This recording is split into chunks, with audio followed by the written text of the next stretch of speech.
When I first moved into a nursing home, I thought I was making the right decision. I believed I would be safe, cared for, and surrounded by people who understood my needs. But soon, I learned things that no one talks about. If you're thinking about a nursing home for yourself or a loved one, you need to know these 6 hard truths. I'm sharing my story in simple words, so everyone can understand what it's really like.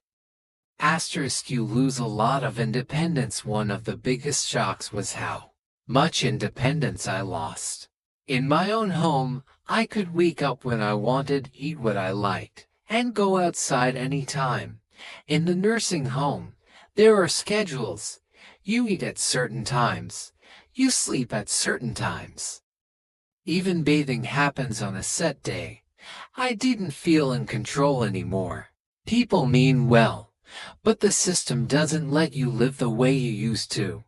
I miss choosing what to do each day. That freedom is something you don't appreciate until it's gone. Asterisk, it can feel lonely even though there are other people around. It can feel very lonely. Many of us come from different backgrounds, and it's not always easy to make new friends. Some residents are very quiet or have memory problems, which makes talking hard. I miss my family.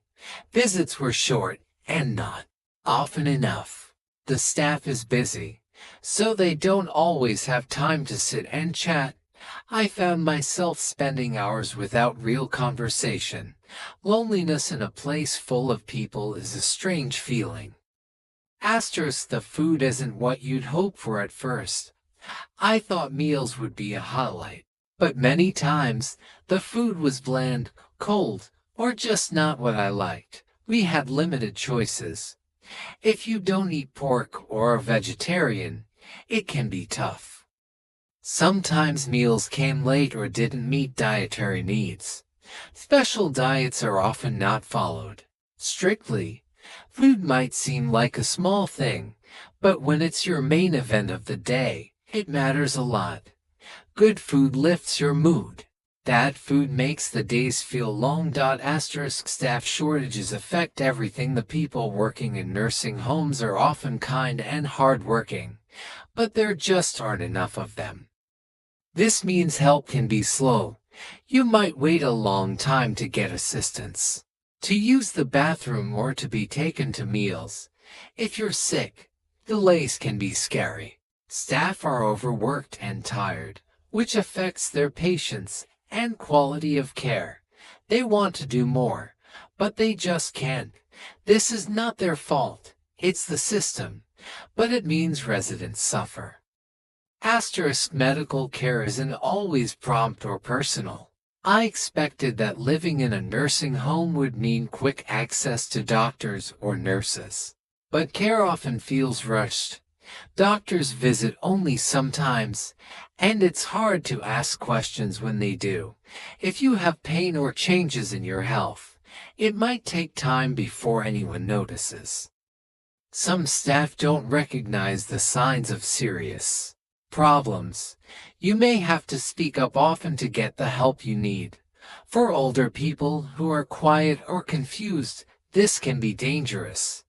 Asterisk, it feels like a business, not a home. This was the hardest truth for me. A nursing home is supposed to feel like a place where you can rest, be cared for, and feel safe. But often, it feels like a business. Everything costs money. Extra services aren't always offered unless you ask or pay more. The focus sometimes seems to be on saving money rather than giving the best care. It doesn't always feel warm or welcoming.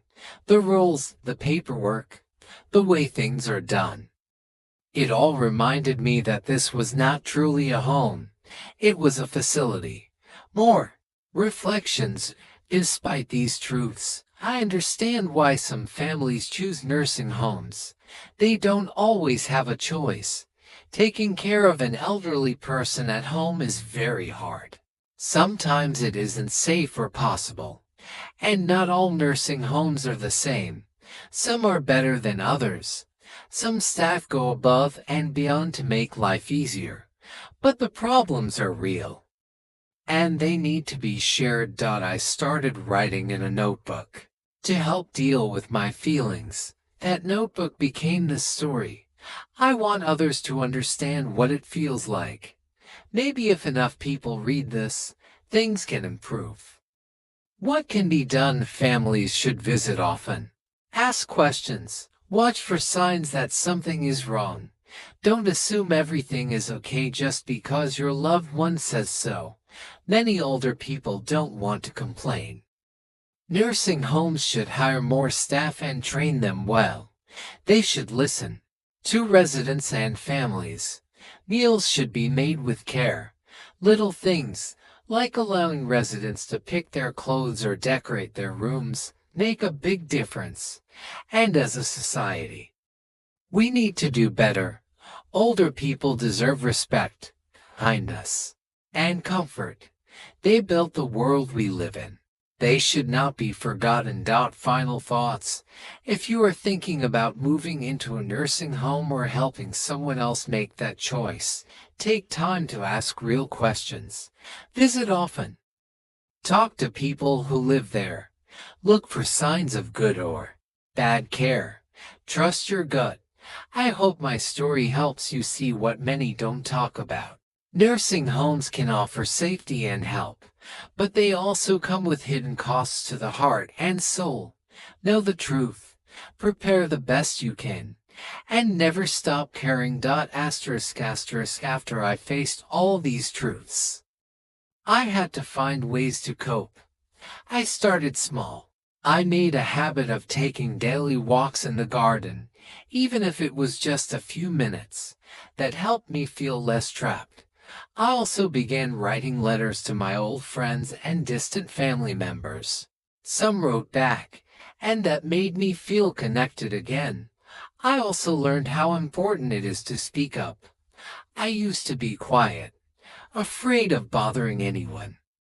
But after being ignored a few times when I really needed help, I realized that staying silent was hurting me. So I started telling the staff clearly when something was wrong or when I needed something. Sometimes they responded well, sometimes not, but at least I knew I had tried. Finding small joys became my mission. A warm cup of tea, a bird singing outside my window, a kind nurse's smile. These became my treasures.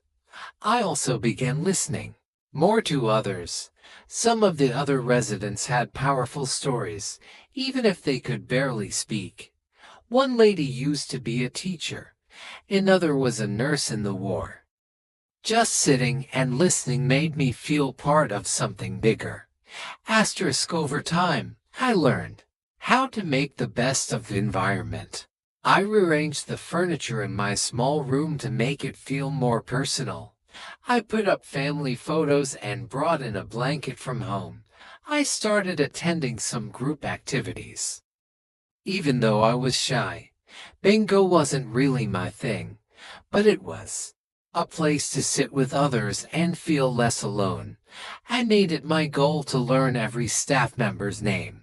I would greet them and ask about their day. That small act changed how they treated me too. They began to see me not just as a patient, but as a person.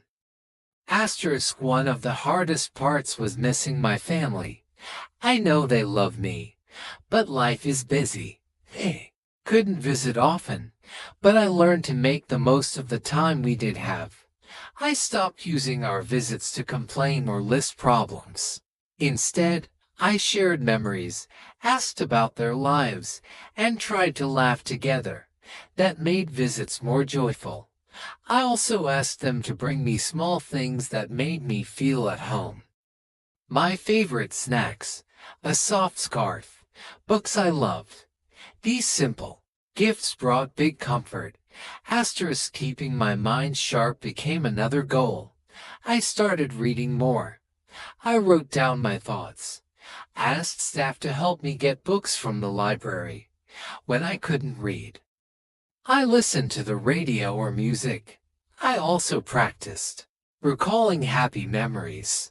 I would close my eyes and remember the sound of waves at the beach or my children's laughter. Keeping hope alive is important. Some days are hard, but when I think of all I have lived through, I remind myself that I am strong. My story matters. My voice matters. Life in a nursing home is not easy, but knowing the truth can help you prepare. It helps you make better choices. And it reminds us all that growing old is not just about surviving, it's about finding peace, dignity, and meaning. If you are reading this and thinking about your own future or that of someone you love, I hope this story gives you guidance. Don't be afraid to ask the hard questions. Look deeper. Be kind to the elderly people in your life. They carry stories that the world needs to hear. This is not just my story. It is the story of many. Thank you for listening.